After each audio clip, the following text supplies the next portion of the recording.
আজ যে আমরা পথসভা কেন করেছি এই বিষয়টা তোমাকে যদি খুলিয়া না কই হয়তো তোমরা বুঝিবার পাবেন না, হয়তো আমাকে হয়তো ভুল বুঝিবেন।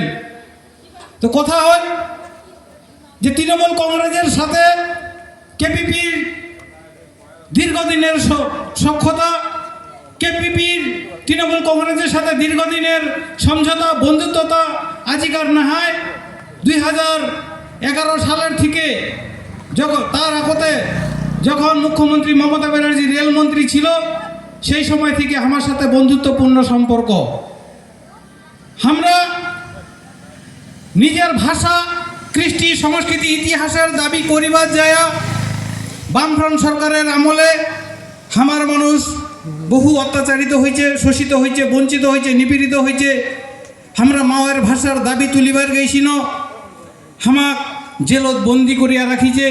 কামতাপুরি কথাটা কইলে অচ্ছুত, কামতাপুরি কথাটা কইলে জেলত বন্দি করো, পুলিশ দিয়া মারধর করো, গুলি করে মারি ফেলাইছে, তার কোনো বিচার আজ পর্যন্ত আমরা পাই নাই।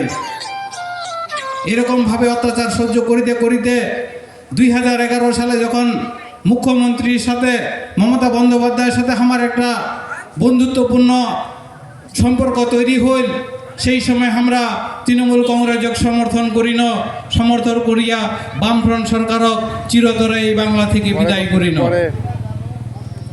তারপরে 2016 সালে আমরা আমার কিছু দাবি দেওয়া নিয়ে তৃণমূল কংগ্রেস তথা মমতা ব্যানার্জির সাথে বৈঠক করিন।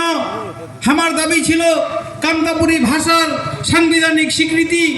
যেই ভাষার আন্দোলন করিবার যায় আমার মানসি গুলি খাইল, যেই ভাষার আন্দোলন করিবার যায় আমার মানসি বন্দী হল, যেই ভাষা করিবার যায় আমার মা বোনগিলার কোলা খালি হল, সেই ভাষার আমার সাংবিধানিক স্বীকৃতি চাইছি না।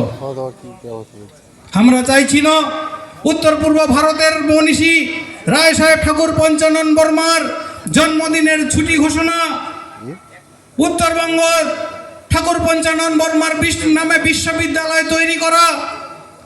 আমরা চাইছি না যে আমরা উত্তরবঙ্গের মাটির মানুষ, আমার বিভিন্ন দাবি দেওয়া আছে, আমার গরিব মানুষ, আমার মাঠে চাষ করিয়া খাই, আমার যদি কোনো দাবি দেওয়া থাকে আমরা কিন্তু তোমার রাইটার্স বিল্ডিংত যায় আমার দাবি দেওয়া গিলা পেশ করিবার পারি না, অনেক সময় লাগে এবং টাকা পয়সা খরচা হয়।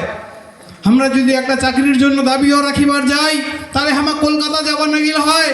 আমরা দাবি রাখিছি না যে আমার এঠে যেন সেই সুবন্দোবস্তটা করা হয়। 2016 সালে যখন ক্ষমতায় আসিল সেই সময় মুখ্যমন্ত্রী আমার একটা করে দাবি পূরণ করিল। রায় সাহেব ঠাকুর পঞ্চানন বর্মার জন্মদিনের ছুটি ঘোষণা হইল, কামতাপুরি ভাষার সাংবিধানিক স্বীকৃতি হইল, কামতাপুরি ভাষা একাডেমি তৈরি হইল, কামতাপুরি ভাষার স্কুল তৈরি হইল। আমার মানসিগুলা যেই মানসিগুলা দীর্ঘদিন জেল খাটিছে বিনা শর্তে, সেই মানসিগুলা জেল থেকে তার কেসগুলা মুক্ত করা হইল। এবং কি যেই মানসিগুলা সাফার হয়েছিল বিনা লেখাপড়া জানাতে অশিক্ষিত লোকটা হলো, টিপসই আলা লোকটা হলো, সেই লোকটা কিন্তু হোমগার্ডে চাকরি দিছে মমতা ব্যানার্জির সরকার।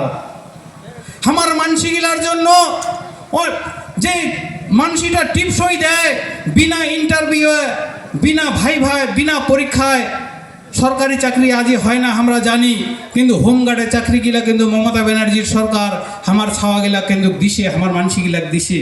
এত কিছু হওয়ার পরেও আমরা এই সংগঠনটা, এই পার্টিটা মমতা ব্যানার্জি সরকারও আমরা ভুলে যাবার পারি না। আমরা সবসময় তার সহযোগিতা কামনা করি এবং হামাল্লার সাথে বন্ধুত্বপূর্ণ আচরণে আমরা একসাথে চলিবার চেষ্টা করি। আইসা 2026 এই যে আইসা নির্বাচন, এই নির্বাচনত আমরা তৃণমূল কংগ্রেসক সমর্থন জানাইছি। তৃণমূল কংগ্রেসে আমরা দাবি রাখিছি না যে আপনারা যদি ক্ষমতায় আসেন আমার এই কিছু দাবি আছে, সেই দাবিগুলা যেন পূরণ করা হয়। মমতা ব্যানার্জি আমার হাতে দাবিপত্রগুলা চাইয়া পাঠাইছে। মাননীয় অভিষেক বন্দ্যোপাধ্যায় তৃণমূল কংগ্রেসের সর্বভারত